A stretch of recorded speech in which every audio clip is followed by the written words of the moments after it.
તો મિત્રો વાગી ગયા છે સવારના 6 અને જોતા એવું લાગે છે કે હમણાં જ વાદળા ફાટી જાય ને ધોધમાર વરસાદ આવશે, પણ આવ્યો નહીં. પછી હું આવી ગયો દોસ્તની રૂમે, કારણ કે એને ફોન દેવાનો છે ને એને ઓફિસે મૂકવા જવાનો છે. પછી હું આવી ગયો ઘરે આવ્યો તો મારો મમ્મી કે આ હું પાણી વાળો ગયો તો હું ના ભાઈ ના, આ તો ગાડીની ઝણના છાંટા ઉડ્યા છે ને એટલે પેન્ટ ખરાબ થયું છે. અને પછી હું નાહી ધોઈને તૈયાર થઈ ગયો. તૈયાર થાવ એટલે મારે સ્પ્રે નાખવા તો જોઈએ જો. અને પછી મેં ચા પી લીધી, કેમ કે ચા પી તો મને કોટો ચડે. અને પછી હું જતો રહ્યો અમરેલી જતો તો આ ભાઈ મને મળી ગયા, હોસ્ટેલવાળા છે અને એની કોલેજ ત્યાંથી 3 કિલોમીટર દૂર છે, પણ હું ત્યાં જતો હતો એટલે ભાઈને બેસાડી લીધા.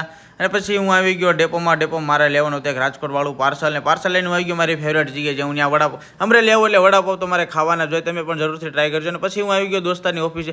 ખાસ ખબર છે કાંઈ કામ નહીં કરતો હોય, કાંઈ એટલે કાંઈ નહીં, એની બહાર વાત કરજો મને ભાડે प्यार करती है या नहीं करती ये बता दे तू बस.